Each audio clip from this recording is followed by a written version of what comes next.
Flight from New York to Tel Aviv was delayed more than an hour after 4 ultra-Orthodox men refused to take their assigned seats, which were next to women. After the standoff, the women agreed to change their seats just so the plane could get off the ground. The incident was highly publicized after a passenger, rapper Ken Rotem, posted the incident to Facebook. One of the passengers was the CEO of the tech company NICE, who announced that their entire staff will not fly El Al until the policy is changed. Since then, in very, very short amount of time, the CEO Gonen Ushishkin apologized and said that they will immediately remove any passenger who refuses to sit next to another passenger for any reason.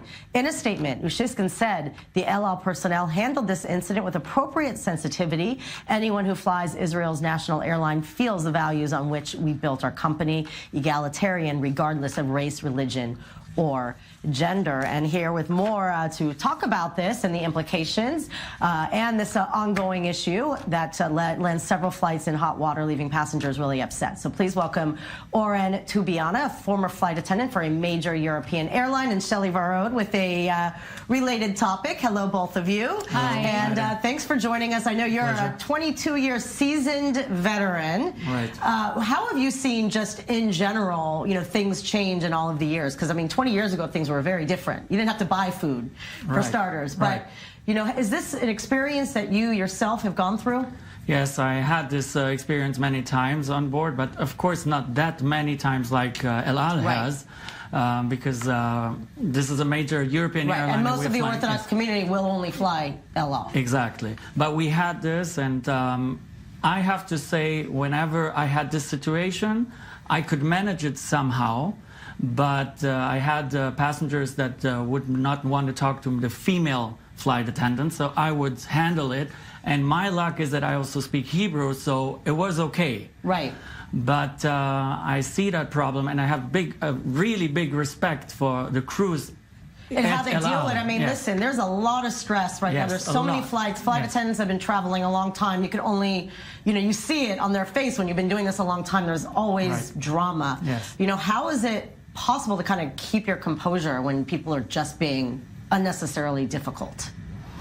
Is there an easy answer? Because I know I wouldn't be able to have patience. I'd be like, shut up! Well, you have no other choice. You have to smile and be nice. And what I try to do is I try to explain to other passengers this whole situation, and if they would cooperate with us and change seats. And most of the time it works. I had only one incident, but that was a little different. We were standing ahead of the runway, and about 50 Orthodox passengers just stood up. We literally had to take off. In the middle of the jetway where you are with the seatbelt sign on. Yes. And I had to call the captain to stop the takeoff.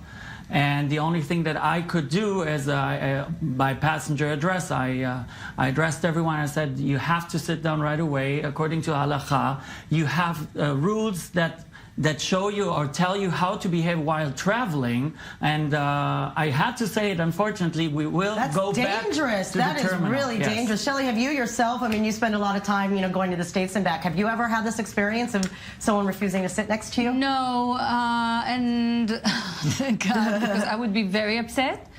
How, as a woman, am I supposed to feel when a person doesn't want to sit next to me? It doesn't matter who's the person. Right. I mean, even though, listen, we have respect for the Orthodox. I respect it. We respect it, but that does not excuse treating somebody like they don't matter. It's a very common situation, and I think they should have had some sort of a rule before. They are counting on people, on women generosity to leave their seat and move.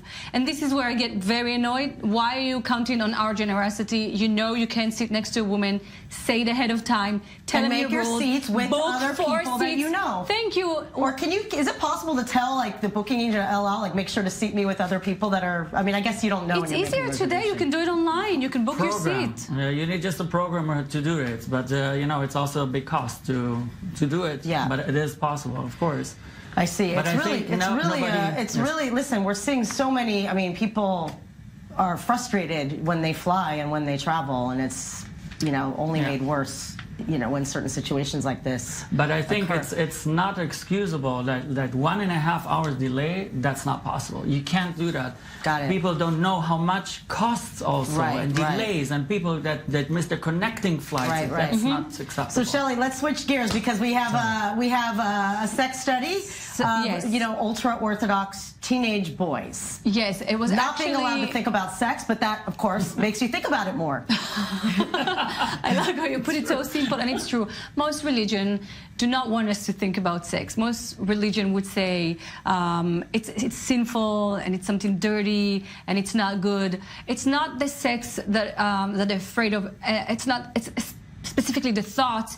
It's the fact that they believe thoughts will lead into action, and rather, instead of teaching people how to behave and control it, because Right. we're all doing that, and sexual thoughts are natural. Well, it's a human thoughts. thing. It doesn't matter It's exactly. part of a human so what being. did the study say? What So was the basic study and the results? Exactly. So the study showed that suppressing the thought makes them, A, think about it more, as you said, B, their well-being is declining, meaning they're unhappy, they're frustrated, they don't feel good because it's uncontrollable, because the more you try to push and suppress a thought, the more it's going to come back to your mind. Of course. Imagine teenagers, boys, when their body changing, hormones changing, everything is this is the age that we truly become a sexual being, and controlling something that is so natural for our biology is very, very, very difficult. They checked, they did at least 3 kind of research, all among the same population, and these were their conclusions. Right, right. Well, so hopefully, you know, there are things that could be done to really help at least educate the families of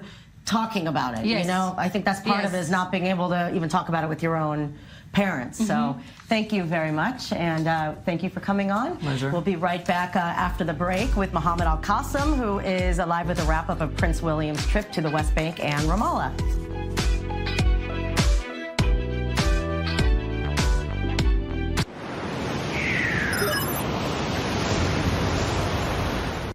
Unflinching, opinionated. Weeknights, David Schuster and Shayna Estulin bring you analysis,